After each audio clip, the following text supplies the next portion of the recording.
욥기서를 오해하는 분들이 있습니다. 욥기서는 실제 이야기가 아니고 픽션, 이 신앙 소설이 아닌가 그렇게 생각하는 분들이 없잖아 있습니다.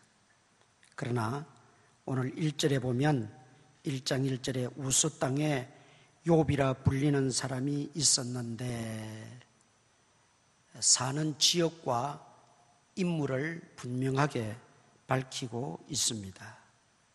성경 에스겔 14장 14절 찾아보십시다. 에스겔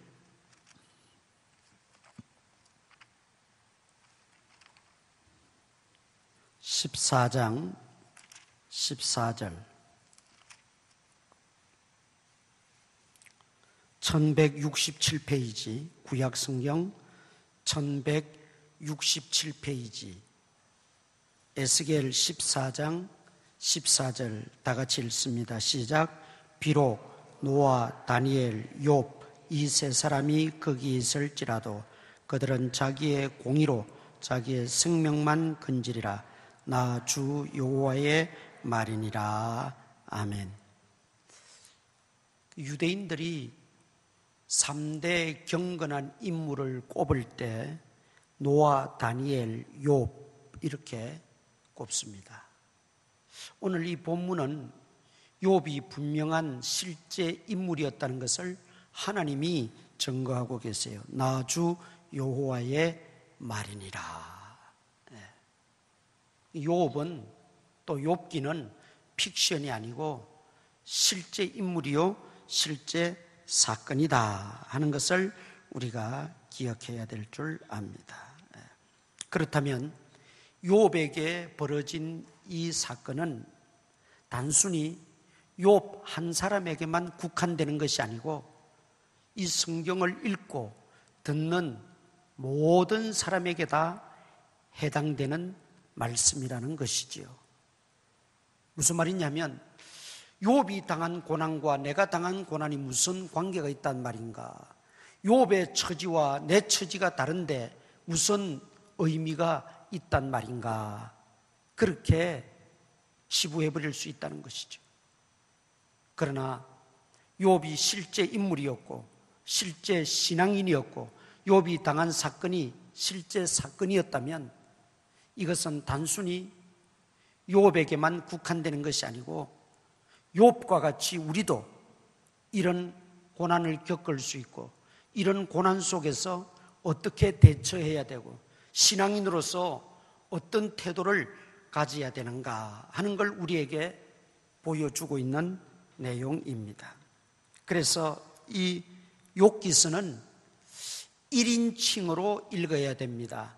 욥을 표현할 때 2인칭 너, 당신으로 표현하지 않았어요. 3인칭 그 사람, 그의 이렇게 표현하지 않았어요. 욥을 1인칭으로 표현하고 있다는 걸 주목해야 됩니다. 그 말은 곧 내가 될 수 있다는 거죠. 1인칭은 나를 말하는 거예요. 이 욥을 보면서 나를 한번 여기에 대입해 보아야 되고 욥을 보면서 내 신앙을 한번 반추해 보아야 되고 욥을 보면서 고난을 대처하는 그 태도 자세가 어떠한지 나를 한번 살펴볼 수 있어야 된다는 것이죠. 그래서 욥기서는 1인칭으로 읽어야 된다. 1인칭으로 읽어야 된다는 것입니다. 그런 측면에서 오늘 우리가 욥을 한번 살펴보면서 은혜를 받고자 합니다. 1절 우리 한번 봅니다. 1절 우스 땅에 욥이라 불리는 사람이 있었는데 이 우스 땅은 아브라함의 동생이 나홀입니다. 그 나홀의 아들 중에 우스라는 아들이 있었어요. 그 아들이 살던 지역, 그 족장의 이름을 따서 우스 땅이라 그렇게 지었습니다. 지금의 요르단 동부에 속한 땅입니다. 거기는 대체적으로 비옥한 땅입니다. 그래서 목축하기가 좋고 농사 짓기가 비교적 수월한 그런 땅이었습니다. 거기에 욥이라는 사람이 있었다는 것이죠. 그런데 그 사람은 첫째 온전하고, 온전하다는 말은 겉과 속이 다르지 않다는 거예요. 겉으로만 하나님 위하는 척하고 하나님 섬기는 척하고 속은 딴 생각하는 것, 그게 아니라는 거죠. 겉과 속이 동일했다는 것이죠. 그걸 온전하다 그렇게 말해요. 정직하여, 정직한 거는 설명할 필요가 없겠지요. 하나님을 경외하며 악에서 떠난 자들아. 악에서 떠났다는 것은 하나님의 말씀 거기에만 치중했다는 것입니다. 우리가 우리 결심으로도 악에서 좀 멀어질 수는 있어요. 우리 결심으로 악에서 떠난 자도 가능해요. 그러나 오래가지 못합니다. 그러나 늘 하나님 말씀에 귀를 기울이고 하나님 말씀에 집중하게 되면 그 악을 이길 수가 있습니다. 욥은 그런 자였다는 것입니다. 그에게 2절, 그에게 아들 7과 딸 3이 태어나니라. 10남매가 있었다는 것이죠. 자녀를 소개하고 있습니다. 세 번째는 그의 소유물을 소개합니다. 양이 7,000마리요, 낙타가 3,000마리요, 소가 500결이요. 여기 결이라는 말은 소 2마리가 쟁기를 하나 끌 때 그걸 결이라고 말합니다. 그럼 결국 500결이라는 말은 소가 1,000마리라는 것입니다. 종도 많이 있었으니 이 사람은 동방 사람 중에 가장 훌륭한 자라 그렇게 말합니다. 훌륭한 자라는 것은 덕이 있었다 그 말입니다. 재산이 많으면, 돈이 많으면 사람에게 이렇게 존경받기가 좀 힘들어요. 덕을 쌓기가 힘든데 욥은 재산도 많았고 돈도 많았고 덕도 쌓았다 그 말이죠. 자, 그런데 여기 순서를 여러분 잘 보아야 돼요.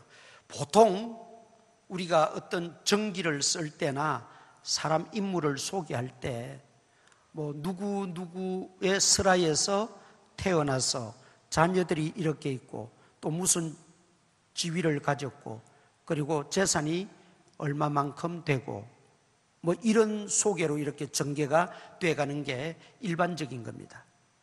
그런데 오늘 성경이 욥을 소개할 때는 일반적으로 소개하는 부분은 다 뒤로 빼고 먼저 말씀하고 있는 게 뭡니까? 그 사람은 온전하고 정직하여 하나님을 경외하며 악에서 떠난 자들아. 하나님이 보시는 것과 우리 사람들이 보는 것이 다르다는 거지요. 하나님의 생각과 사람의 생각은 다르다는 거지요. 우리는 얼마나 저 사람이 재산이 많은가, 돈이 많은가 그것부터 생각합니다. 얼마나 잘생겼나, 얼마나 많이 배웠나, 얼마나 자녀들이 다 잘 됐는가 그런 것부터 생각합니다. 그런데 하나님은 그것도 보시지만 그러나 더 중요하게 보시고 여기시는 것은 바로 1절에 나오는 내용. 그 사람은 온전하고 정직하여 하나님을 경외하며 악에서 떠난 자들아. 이걸 먼저 보신다는 거죠. 그렇다면 오늘 우리가 힘써야 될 것, 우리가 정말 관심을 두어야 될 것, 우리의 인생을 전부를 다하여 집중해야 될 부분은 하나님이 보시는 거기에 우리가 먼저 집중할 줄 알아야 됩니다. 이게 헛된 인생 살지 않는 거예요. 나름대로 자기 나름대로 열심히 살았다고 살고 열심히 했다고 했는데 하나님께서 나는 너를 도무지 알지 못한다 마지막 날 그러면 그게 다 무슨 의미가 있어요? 그러니까 하나님이 보시는 그 부분을 욥기 1장을 통해서 우리에게 말씀하고 계세요. 그러니까 우리도 신약에서 요한 사도가 말씀했잖아요. 내 영혼이 잘된 같이 범사가 잘되고 강건하기를 원하노라. 그렇게 말씀했어요. 우리는 어때요? 우리는 성공해야죠. 먼저 출세해야지요. 진급해야지요. 먼저 잘 돼야지요. 부자 돼야지요. 그리고 건강해야지요.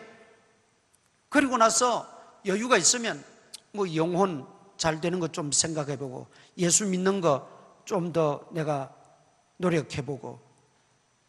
그런데 영적 원리는 그런 게 아니라는 거예요. 내 영혼이 잘된 같이 먼저 우리 영혼이 잘 돼야 된다는 것입니다.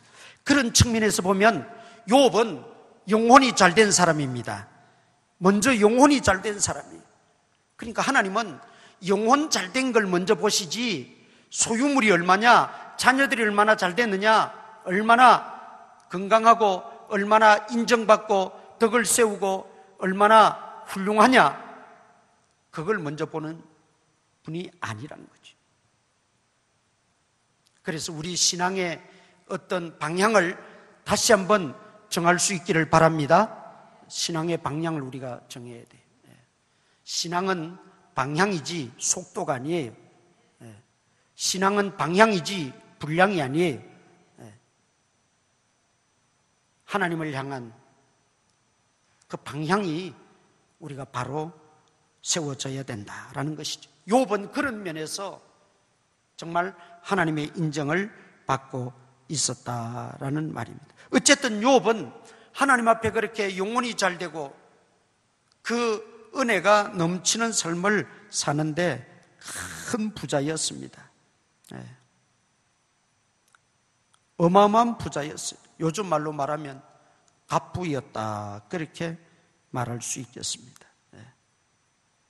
그런데 그는 하나님 앞에서 항상 의롭고 정직하고 또 온전하게 살기 위해서 자녀들도 그렇게 훈련을 시켰습니다. 4절 5절에 보면 자녀들이 생일을 당하면 파티를 하지요. 파티를 하고 나면 혹시 그 먹고 떠들썩한 가운데 하나님을 향해서 잘못한 일이 있을까 봐 자녀들 수대로 다 번제를 드렸다는 것입니다. 하나님을 혹시 욕되게 했을까? 하나님 앞에 혹시 실수한 것 없을까? 하나님 앞에 죄를 고백하며 또 용서를 구하며 하나님 앞에 그렇게 번제를 드릴 정도였습니다. 얼마나 철저하게 하나님 중심입니까? 욥의 모든 행위가 항상 이러하였더라. 5절에 그랬어요. 5절 마지막에 보면 욥의 행위가 뭐라 그랬습니까? 항상, 여기 항상이라는 말을 눈여겨보셔야 돼요. 우리는 한두 번은 그렇게 할 수 있어요. 잠시 잠깐은 그렇게 할 수 있어요. 올해는 그렇게 할 수 있어요. 그런데 우리의 선한 행위가, 하나님 앞에서의 우리의 의로운 행위가, 우리의 신앙 행위가 지속되지 못한다는데 우리의 연약성이 있죠.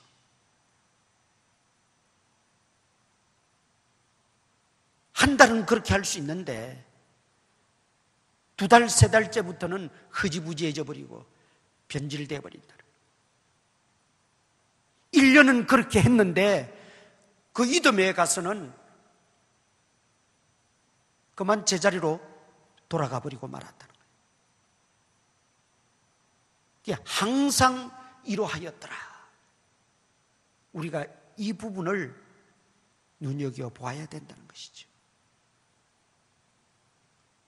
하나님께서는 우리가 무슨 대단한 일을 이루거나 행하시는 것도 귀하게 보시겠지만 작은 것이라도, 작은 믿음이라도, 작은 헌신이라도, 작은 정성이라도 변치 않고 한결같이 항상 하나님 사랑하고 항상 하나님께 헌신하고 항상 하나님께 예배하고, 하나님은 그걸 소중히 보신다는 거예요. 여기 항상은 어떤 상황 가운데서도 그런 뜻입니다. 그는 자신뿐만 아니라 자신의 자녀들까지도 혹시 하나님 앞에 범죄했을까 봐, 혹시 하나님 앞에 욕 돌리는 행위를 했을까 봐 늘 그런 마음으로 하나님 앞에 번제를 드렸다, 그런 말입니다. 변치 않는 믿음, 우리가 늘 똑같은 신앙생활을 반복해서 하다 보면 타성에 젖어서 자칫 우리의 신앙이나 우리의 어떤 영적인 삶이 태만해지기 쉽고 나태해지기 쉽고, 또 우리의 삶이 그저 다람쥐 쳇바퀴 돌아가듯이 돌아가다 보니까 근성근성으로 하기가 쉽습니다. 그러다 보면 점점 변질되어 버려요. 처음 가졌던 그 믿음, 처음 가졌던 그 어떤 열심, 하나님을 향했던 그 처음의 그 마음, 이것이 점점 퇴색되어져 가버리고 변질되어져 가버린다는 거죠. 우리가 이걸 경계해야 됩니다. 그럴 때마다 정신을 차리고 다시 한번 자신을 다잡고, 하나님, 내가 또 나태해지고 있군요. 또 내가 열심을 잃어버리고 있군요. 또 내가 첫 그 사랑을 잃어버리고 있군요. 내가 첫 그 가졌던 마음을 내가 잃어버리고 있군요. 하나님, 다시 한번 성령의 은혜를 주시옵소서. 성령의 권능을 부어 주시옵소서. 그리고 다시 우리가 일어서야 됩니다. 회복되어져야 돼요. 변화받는 것도 중요합니다. 우리가 성령의 은혜로 변화되어지는 것 중요해요. 그런데 또 하나 중요한 게 있어요. 회복되어지는 게 중요합니다. 회복되어지는 게 중요해요. 끊임없이 그리스도를 닮아가고 하나님의 성품을 닮아가는 그 변화의 삶을 우리가 살아야 하지만, 또 한 가지 우리가 놓치고 있는 게 뭐냐? 첫사랑을 잃어버렸다는 거예요. 믿음이 없었던 게 아니에요. 열심이 없었던 게 아니에요. 은혜가 없었던 게 아니에요. 그런데 그걸 지금은 다 잃어버리고 있다는 거예요. 그런데 그걸 회복해야 합니다. 회복하는 게 중요해요. 회복하는 게. 변화도 받아야 되지만 다시 한번 여러분의 잃어버렸던 그 열성과 믿음과 사랑, 헌신을 회복할 수 있기를 축원합니다. 그게 항상이에요. 항상. 욥이 항상 이러하였더라.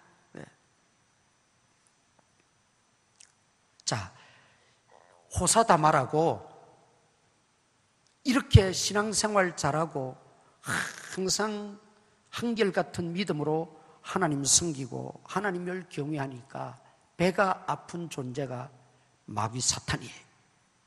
사탄이. 그래서 6절 보세요. 하루는 하나님의 아들들이 와서 여호와 앞에 섰고 사탄도 그들 가운데 온지라. 천국의 광경으로 장소가 바뀌어집니다. 하나님의 아들들은 천사들을 말하는 거예요. 하나님이 영광의 보좌에 앉아 계시고 천사들이 그 앞에 도열에 있습니다. 그런데 거기에 사탄도 끼어 있다는 거예요. 그런데 이거는 특별한 케이스, 특별한 경우지 늘 이런 거 아닙니다. 사탄이 늘 하나님 앞에 있는 게 아니에요. 그러면 여기에서 사탄이 그러면 하나님과 동격이란 말인가? 그것도 아니에요. 사탄이 끼어 있는 것이고 내용은 뭡니까? 사탄도 하나님이 주관하신다는 거예요. 사탄도 하나님이 부리시는 존재에 불과한 겁니다. 사탄은 하나님을 대적할 수가 없어요. 대적했다가 쫓겨난 존재인데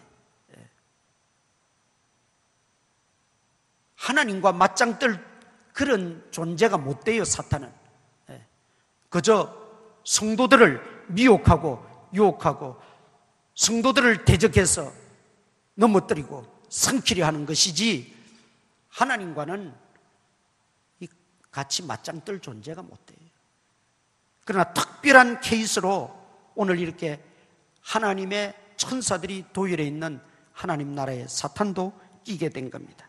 자, 사탄도 그들 가운데 온지라 그랬죠. 하나님이 허락지 않으시면 올 수가 없어요. 7절 여호와께서 사탄에게 이르시되 네가 어디서 왔느냐? 사탄이 여호와께 대답하여 이르되 땅을 두루 돌아 여기저기 다녀왔나이다. 땅을 두루 돌아 여기저기 다녀왔나이다. 사탄이 그렇게 말합니다. 사탄은 하나님의 나라 천상세계를 침범할 수 없고 다스릴 수 없어요. 그러나 공중 권세 잡은 세력이라고 그랬어요, 사탄을. 그러니까 이 땅에 많은 사람들, 특히 믿음의 사람들, 성도들, 하나님의 자녀들을 향해서 대적하고 그들을 유혹하고 그들을 미혹하는 존재로서 두루 다녀왔다 이 말이죠. 여기 두루라는 표현을 보니까 생각나는 구절이 없습니까? 베드로전서 5장 8절에 뭐라 그랬죠? 근신하라 깨어라 너희 대적 마귀가 두루 다니며 삼킬 자를 찾느니라 그랬어요. 우는 사자같이 두루 다니며 삼킬 자를 찾느니라. 사자가 왜 웁니까? 사자가 우는 것은 한 가지밖에 없어요. 배가 고프니까 우는 거예요. 배가 고픈 사자가 삼킬 자를 찾아서 두루 다니는 게 이 세상입니다. 거기에 우리가 무방비로 놓여져 있어서는 안 된다는 거죠. 그래서 근신하라, 깨어라, 정신 차리고 믿어라 이 말입니다. 정신 차리고 예수 믿지 않으면 배고픈 사자의 밥이 되듯이 마귀의 밥이 될 수밖에 없다는 거죠. 이 마귀가 말하고 있잖아요. 두루 돌아 여기저기 다녀왔습니다. 그렇게 말하니까 하나님이 사탄에게 뭐라고 말합니까? 8절 여호와께서 사탄에게 이르시되 네가 내 종 욥을 주의하여 보았느냐? 그와 같이 온전하고 정직하여 하나님을 경험하며 악에서 떠난 자는 세상에 없느니라. 자, 성경이 욥에 대해서 평가할 때 똑같은 말을 3번이나 말씀하고 있어요. 1절에서 똑같이 말했죠. 그 사람은 온전하고 정직하여 하나님을 경험하며 악에서 떠난 자다. 또 8절에서 지금 이야기했죠. 또 2장 3절에 보면 또 여호와께서 사탄에게 또 똑같이 말합니다. 2장 3절 여호와께서 사탄에게 이르시되 네가 내 종 욥을 주의하여 보았느냐? 그와 같이 온전하고 정직하여 하나님을 경외하며 악에서 떠난 자가 세상에 없느니라. 제가 초두에 말씀드렸죠. 하나님은 그 10자매들이 얼마나 신앙생활 잘하고 그 10남매 자녀들이 얼마나 나 앞에서 충실한가 네가 보았느냐 그거 묻지 않았어요. 욥이 그만큼 재산이 많고 부자고 훌륭하게 살아가는 거 네가 보았느냐 그거 묻지 않았어요. 하나님은 욥을 지칭할 때에 이렇게 말합니다. 온전하고 정직하여 하나님을 경외하며 악에서 떠난 자를 네가 주의하여 보았느냐. 그렇다면 여러분 수십 번 수백 번 강조해도 부족하지 않아요. 우리가 이 땅에서 자녀도 잘 길러야 되고 더군다나 믿음으로도 길러야 되고 우리가 열심히 살고 열심히 일해서 노력해서 부유하게도 살아야 되고 명예도 얻어야 되고 다 좋은 것이지만 하나님 앞에 섰을 때 하나님이 우리를 평가하고 물으실 때는 그런 어떤 세상적인 것 가지고 하나님이 평가하거나 묻지 않으신다는 것이죠. 너 얼마나 자녀들 잘 길렀느냐? 너 얼마나 돈 많이 벌었느냐? 너 얼마나 부유했느냐? 하나님이 그런 것 묻지 않으신다는 거죠. 사탄에게까지 하나님이 이렇게 말씀하시는 것, 우리가 다시 한번 명심해야 될 줄 믿습니다. 자, 그렇게 하나님이 사탄에게 이제 자랑을 한 거죠. 그러니까 사탄이 뭐라고 말합니까? 9절 다 같이 읽겠습니다. 9절 시작.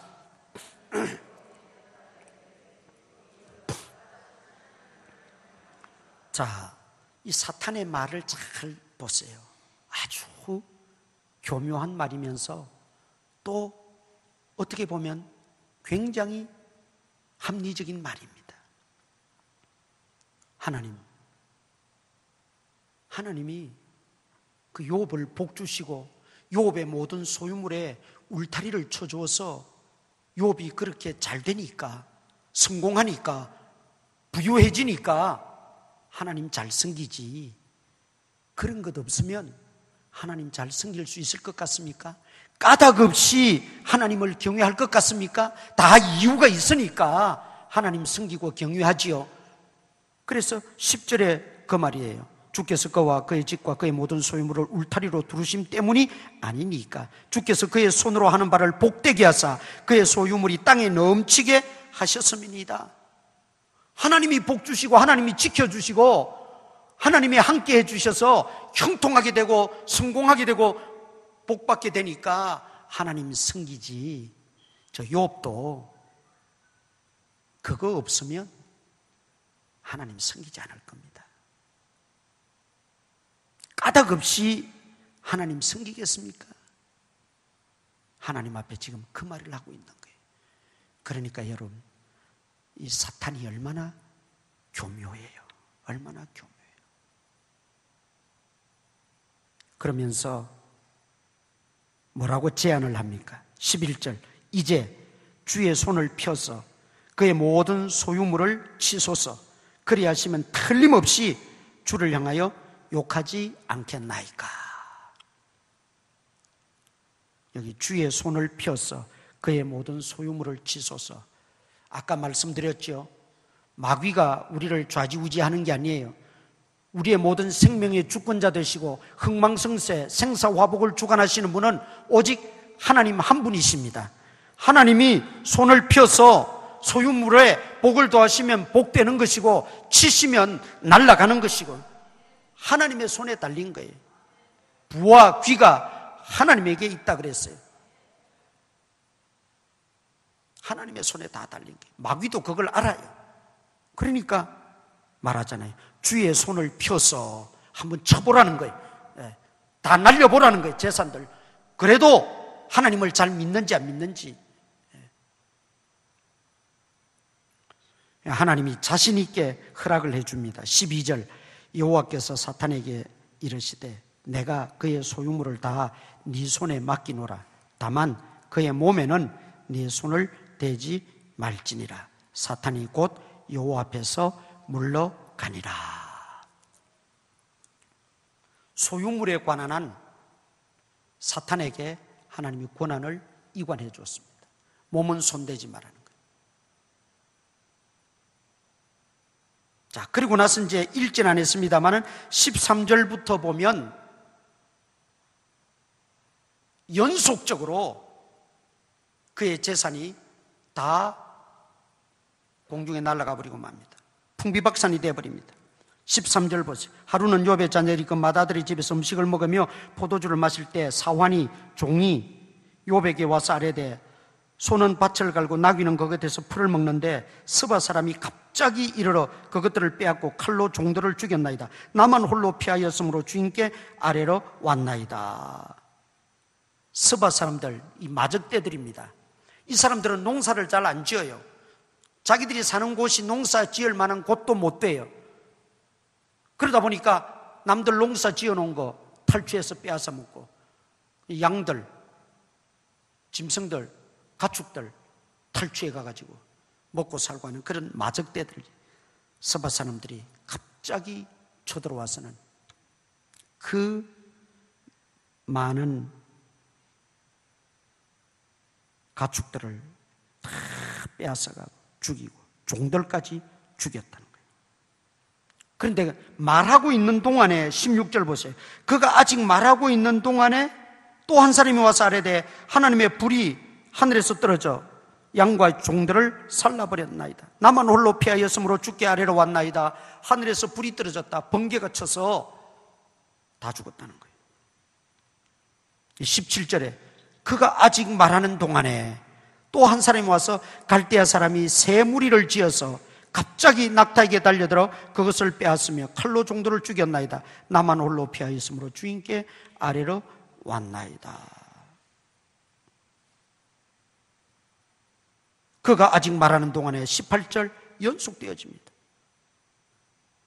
마다들의 집에서 음식을 먹으며 포도주를 마시는데 갑자기 돌풍이 불어와서 그 집이 폭삭 내려앉으면서 11매가 다 압사해버렸다는 거예요.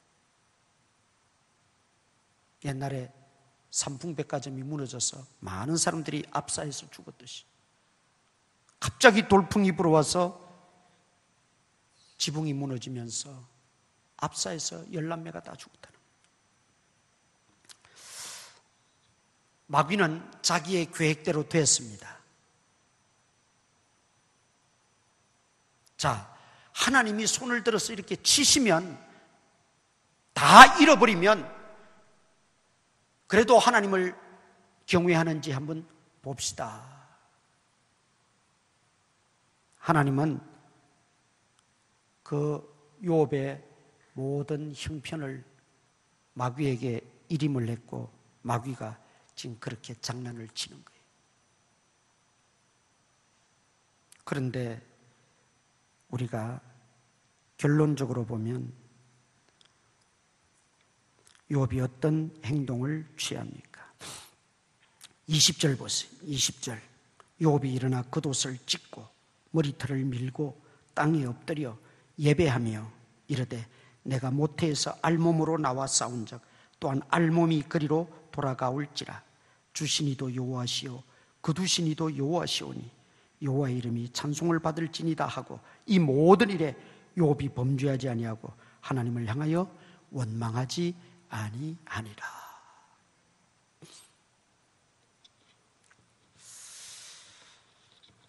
결국 욥의 신앙은 까닭 없이 믿는 신앙이었습니다.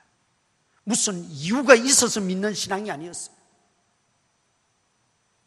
사탄이 볼 때는 까닭이 있으니까 하나님이 저렇게 도와주시고 잘되게 하시고 성공하게 하시니까 자기 가진 게 부유하고 먹고 살기에 부족한 게 없으니까 하나님 섬긴다 그러지. 저걸 없어져 버리면 욥도 태도가 돌변할 겁니다. 그렇게 말했지만 욥은 보기 좋게 승리했어요. 입술로 범죄치 아니하고 하나님 원망하지 아니했다. 평소에 드리던 예배 다 잃어버리고도 하나님 앞에 평소에 하던 예배 그대로 예배를 드렸다. 중요한 것은 이것입니다. 우리가 욥을 1인칭으로 보자고 그랬어요.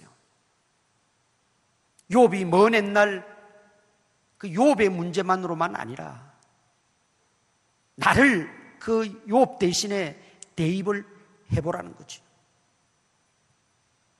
내가 그 처지였다면, 내가 그 형편이었다면 나도 과연 욥과 같이 까닭 없어도 여전히 하나님을 섬기고 경외할 수 있을까? 우리가 왜 예수를 믿습니까? 왜 우리가 하나님을 섬깁니까? 나 같은 죄인을 살려주시고 구원해 주시고 하나님의 자녀로 삼아 주셔서 영생을 선물로 주셔서 천국 백성이 되게 하신 그 사실에 우리는 감사해서 하나님 섬기고 예수님 믿습니다.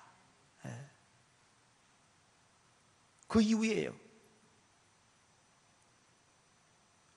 하나님이 외아들 예수 그리스도를 이 땅에 보내셔서 죄 없으신 그분에게 내 죄를 다 전가시켜서 내 죄를 대신 짊어지시고 십자가에 대신 죽어주신 그 은혜, 그 흘리신 보혈의 그 공로 은혜를 생각하면 내가 어찌 하나님을 섬기지 않을 수 있어요?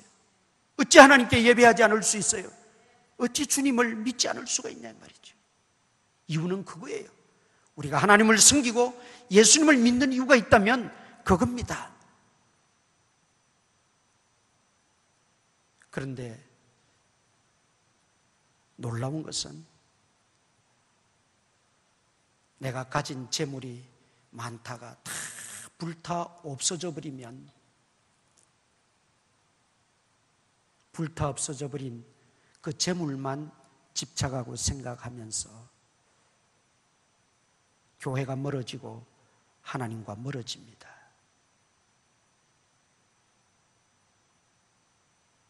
재물이 있다가 없어진 것, 그것 때문에 예수 믿는 거 아니잖아요. 네.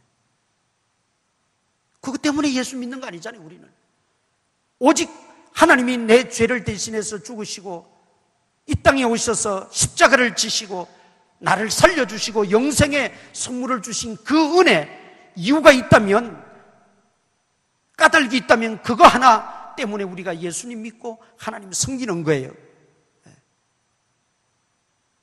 그런데 왜 내 있던 재산이 불타 없어졌는데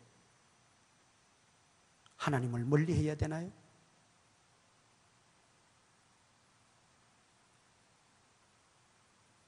자녀들이 삼수사수 하는데도 대학은 떨어지고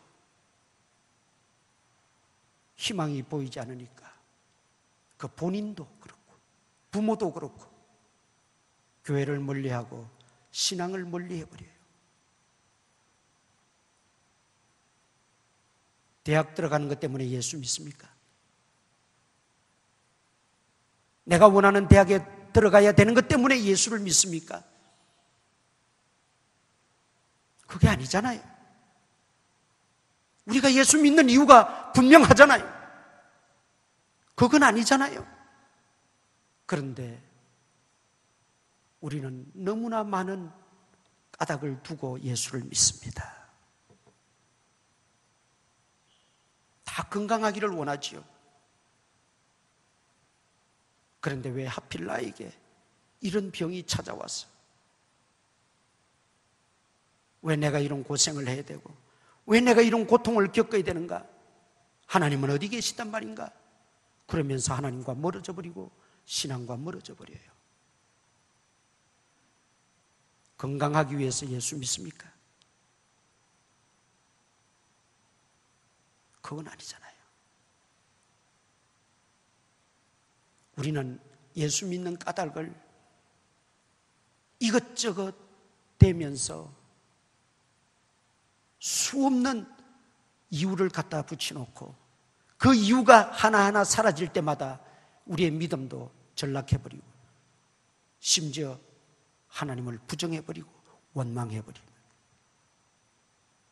이게 정말 안타까운 우리의 모습입니다.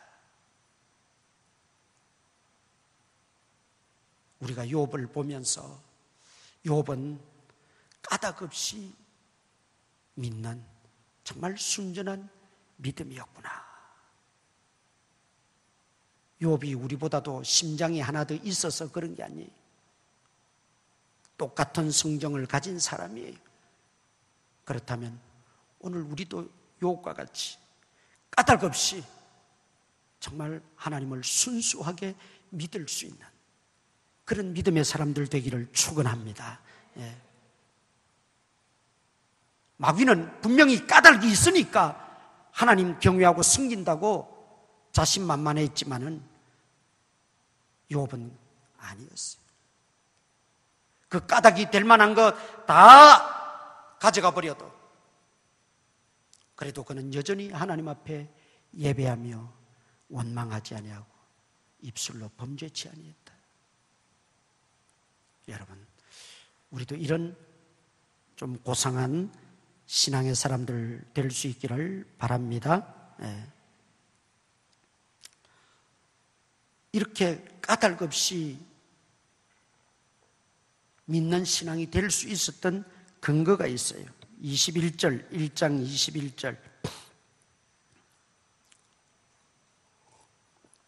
이르되 내가 모태에서 알몸으로 나와 싸운즉 또한 알몸이 그리로 돌아가올지라. 주시니도 여호와시요 거두시니도 여호와시오니 여호와의 이름이 찬송을 받으실지니이다. 주시니도 여호와시요 거두어 가시니도 여호와시라는 거예요. 이걸 좀 신학적인 용어로 하나님 주권 사상 또는 하나님 주권 신앙이라고 표현합니다. 하나님 주권, 오직 하나님이 모든 권세를 다 홀로 주관하신다, 쥐고 계시다, 그 말이죠. 하나님 주권 신앙이 뚜렷했다는 겁니다.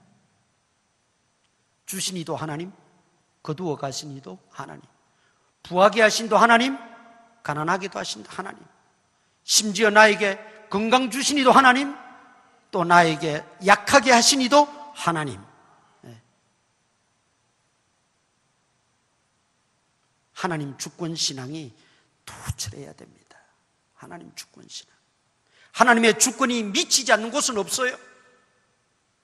어느 지역에는 하나님의 주권이 미치고 어느 지역에는 미치지 않고 또 어느 사람에게는 하나님이 그 주권이 행사하시고 어느 사람에게는 행사하지 않으시고 그런 거 없어요.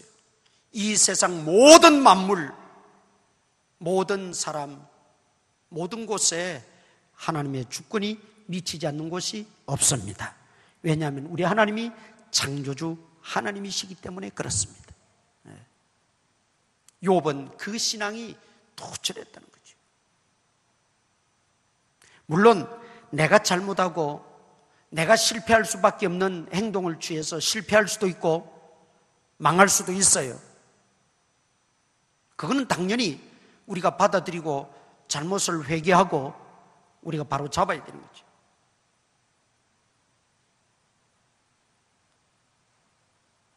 그러나 욥과 같이 까닭 없이 이런 시련을 당할 때, 이런 고난을 겪을 때 우리가 취할 수 있는 신앙, 까닭 없이 하나님을 믿을 수 있는 그 믿음의 근거, 원동력은 하나님 주권 신앙에 투철해야 되는 겁니다. 하나님 주권 신앙에 투철해야 돼요.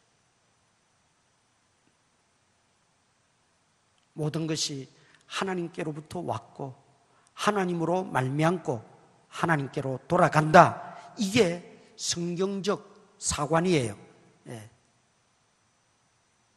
그래서 우리 기독교 역사관은 시작이 있고 마침이 있어요. 나는 알파와 오메가라 그랬어요. 시작에서 마지막을 향해서 달려가고 있는 게 기독교 역사관이에요. 그것은 하나님이 처음부터 끝까지 주권자가 되셔서 온 우주 만물의 역사를 쥐고 하나님이 다스리고 계시고 통치하고 계시다는 말이에요. 거기에서 벗어날 자 없어요. 불교도라고 벗어나고 이슬람교도라고 벗어나고 하나님을 부정한다고 벗어나고 아니에요. 어느 인생도 어느 누구도 그 하나님의 주권에서 벗어날 수가 없어요. 다 하나님의 손에 하나님의 의지에 달려있는 것입니다. 그러므로 정말 겸손한 자, 지혜로운 자들은 어떤 사람이냐? 하나님의 그 섭리를 깨닫고 그 섭리에 복종하는 자입니다. 하나님의 그 섭리를 따르는 자입니다.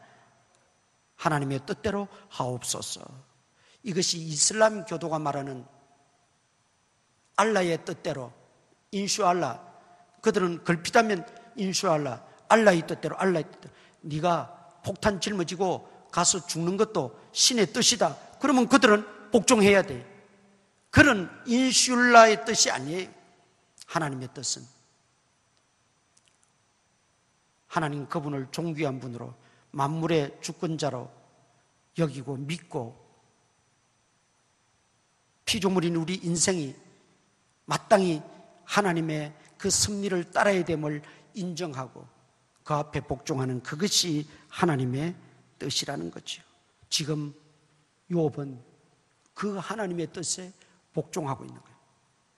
그 하나님의 뜻을 대적하지 않았어요. 대항하지 않았어요. 도전하지 않았어요. 그 하나님의 뜻이 내 재산 다 가져가는 것이면 하나님이 가져가시는 것이고, 나중에는 또 어떻게 됩니까? 그래도 욥이 꿈쩍 안 하니까 이번에는 마귀가 또 하나님에게 허락을 받습니다.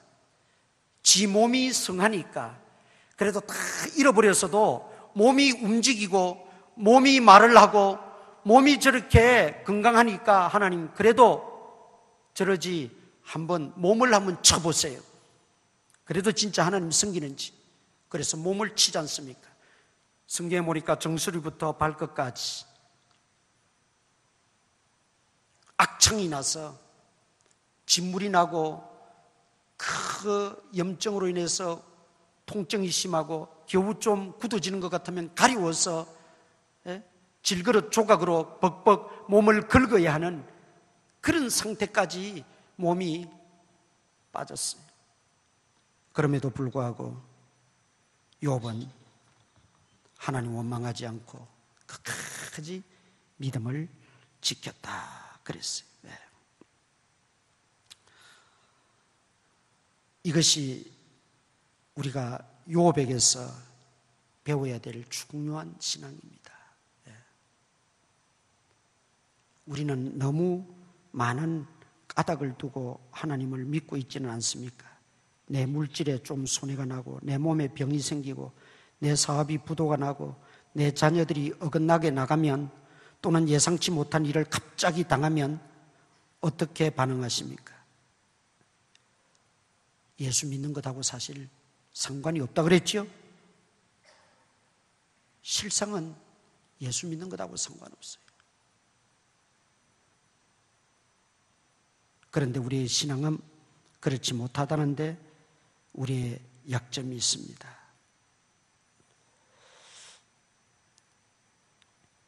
까닭 없이 믿는 우리가 되어야 되고, 그러려면 하나님의 주권을 우리가 분명히 기억해야 돼요. 그 하나님의 주권, 그 속에는 뭐가 내포되어 있습니까? 하나님은 살아계시다는 거예요. 이 신앙이 그 속에 내포되어 있는 거예요. 하나님은 살아계시다. 죽은 하나님을 믿는 게 아니에요. 죽은 하나님을 따르는 게 아니에요. 죽은 하나님을 선포하는 게 아니에요. 하나님은 지금도 살아계시다는 거예요. 그 살아계신 하나님은 공의롭게 심판하기도 하시고 공의롭게 행하시기에 하나님의 그 뜻에 다 맡기고, 내가 있다가 없어진 거, 건강하다가 약해진 것 때문에, 병든 것 때문에 하나님을 원망하고 하나님을 떠날 건덕지가 되지 않는다는 거죠. 다니엘의 세 친구를 여러분 잘 아시죠? 우상, 그 왕신상에 절하지 않았다고 해서 풀무불 속에 평소보다 일곱 배나 더 뜨겁게 해서 던져 집어넣어서 불 속에 태워 죽이라 그랬어요. 그때 다시 한번 기회를 주지요. 지금이라도 절하고 숨기면 불 속에 집어넣지 않겠다. 그랬을 때 세 친구들이 뭐라고 말합니까? 불 속에 들어가도 하나님이 우리를 구해내시겠지만, 또 불 속에 들어가지도 않게 하시겠지만, 그러나 그렇게 아니하실지라도, 우리를 불 속에 집어 넣으실지라도, 또 불 속에 집어 들어갔는데 하나님이 우리를 구원해 주시지 않을지라도 우리는 절하지 않겠습니다. 그래도 하나님은 살아계시니까, 하나님 살아계신 걸 믿으니까 불 속에 집어넣어서 우리를 죽이면 우리는 천국 가는 거고, 천국 가서 하나님과 영원토록 즐겁게 사는 거고, 또 하나님 은혜로 살려주시면 하나님 영광에서 이 땅에 사는 거고, 그러니 우리를 불 속에 넣든지 말든지 알아서 하라는 거예요. 여러분, 이 신앙이 까닭 없이 믿는 신앙, 하나님 살아계심을 믿는 신앙, 하나님의 주권을 인정하는 신앙이 아니고 무엇겠습니까? 그런데 반대가 있지요. 욥의 아내는 견디다 못해서 남편 욥에게 찾아와서 뭐라고 말합니까? 차라리 하나님 시원하게 한번 욕해버리고 죽어라 그래. 그리고는 가출해버렸어요. 그 욥의 아내의 처지도 이해는 돼요. 왜냐하면 모든 거 다 잃어버렸어요. 먹고 살 것도 다 없어져 버렸어요. 아마 성경에는 기록이 없지만은 그렇다고 욥이 병든 몸을 이끌고 다녔겠어요? 다닐 수 없지요. 욥의 아내가 날품을 팔아서라도 먹는 걸 해결했을 거예요. 어느 정도. 그런데 이것도 지쳤어요. 너무 힘들어요. 그러다 보니 욥의 아내가 할 수 있는 이야기는 남편을 향해서 차라리 그런 하나님이라면 욕하고 그냥 죽어버리고 끝내자. 그런데 욥이 그래도 여전히 믿음을 잃지 않고 오히려 그렇게 말하는 아내를 어리석다고 핀잔 주니까 견디다 못해 집을 나가고 말한 거죠. 우리가 여기서 단순히 보면 이해는 되지만 그러나 욥의 아내의 믿음은 까닭을 두는 믿음이었어요. 그의 믿음은 순전한 믿음이 아니었어요. 욥의 믿음과 달랐어요. 하나님이 우리에게 풍성히 주고 복 주시고 형통케 하고 건강케 하고 잘되게 할 때는 하나님에 대한 원망도 없고 하나님을 숨기는 듯 했지만 다 가져가 버렸을 때, 다 잃어버렸을 때, 다 사라졌을 때 그때 참 믿음이 나오기 마련인데 욥의 아내는 욥과는 달랐어요. 이유를 따라 믿었다는 거죠. 우리가 엄격하게 보면 이유를 따라서 믿는 믿음은 가짜 믿음입니다. 가짜 믿음은 언젠가 내가 의지했던 그것이 사라지면 믿음도 사라지는 거예요. 왜? 가짜 믿음이니까. 욥의 아내가 그렇단 말이죠. 그러니까 우리가 가짜 믿음 위에 서 있어서는 안 돼요. 철저하게 이 시간 우리 자신들을 살펴보아야 됩니다. 내가 가짜 믿음에 서 있는 것 아닌가? 가짜 믿음으로 왔다 갔다 하는 것 아닌가? 그러다 보면 어떤 형편이 주어지면 욥의 아내처럼 하나님 욕하고 죽어라 그렇게 나오고 만다는 거죠.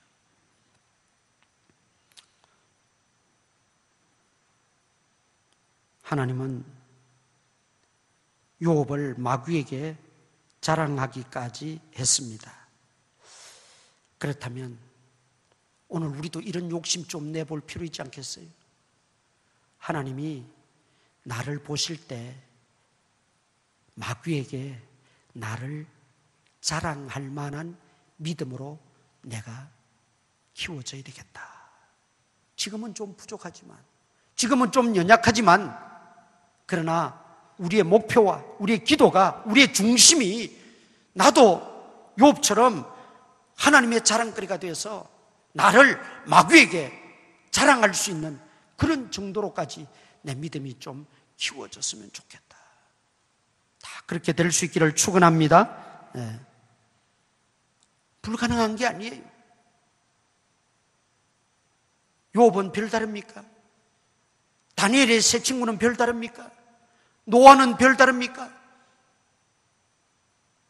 우리도 얼마든지 가능하다는 걸 기억해야 됩니다. 마지막으로 우리가 한 가지 또 중요한 것이 있습니다.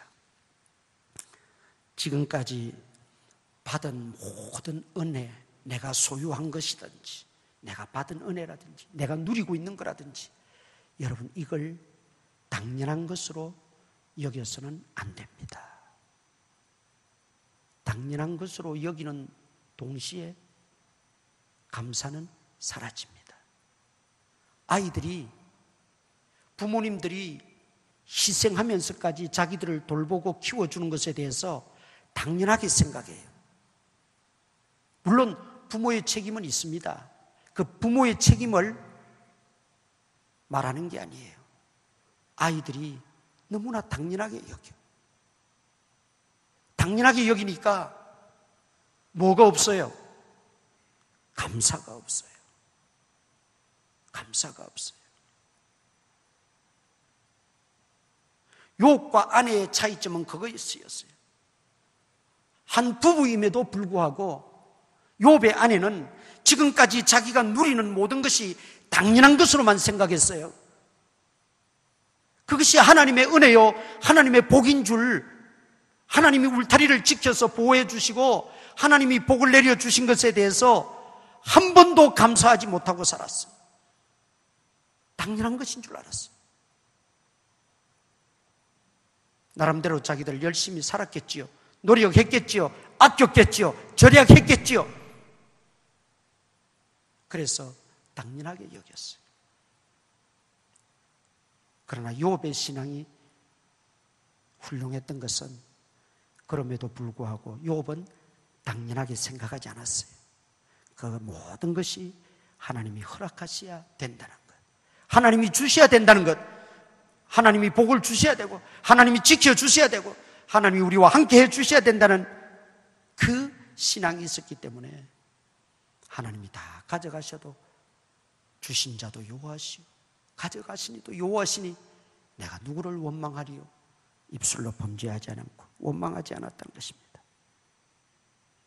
신앙의 성숙도는 당연한 것이라고 여겨졌던 것들이 당연한 것이 아니고 누구의 희생과 양보와 기도가 있었다는 것을 깨달을 때 신앙은 성숙해집니다. 더군다나 이 모든 것이 하나님의 은혜입니다. 진심으로 깨닫고 감사할 때 신앙은 성숙해지게 됩니다. 그리고 자신도 타인을 위해서 그런 희생과 양보의 길을 걸을 때 성숙해진다는 것입니다. 오늘 말씀을 들으면서 다시 한번 정리를 하십시다. 여러분, 무엇 때문에 예수를 믿습니까? 혹시 재산, 명예 또는 출세, 성공한 것, 그런 것 때문입니까? 우리는 까닭없이 예수님을 믿으십시다. 까닭없이. 내가 예수님을 믿고 지금도 주님이 내 생명을 허락하신 것, 그거 하나만 생각해도 다른 이유가 있을 수가 없어요. 모든 것 다 이루었다고 가정하십시다. 모든 것 다 얻었다고 생각하십시다. 그런데 오늘 밤에 내가 내 생명을 불러가면 내 그 모든 예비한 것들이 무슨 의미가 있느냐? 생명 주신 것만 해도 우리는 얼마든지 하나님을 섬기고 경배드리고 영광 돌릴 수 있어요. 그런데 거기에 자꾸 이유가 붙어, 이런저런 이유가 붙어. 하나님 원치 않으십니다. 우리 오늘 이 욥의 신앙, 까닭없이 믿는 신앙, 우리도 도전해서 정말 이런 욥의 순전하고 아름다운 신앙으로 발돋움하고 성장할 수 있기를 주님의 이름으로 축원합니다.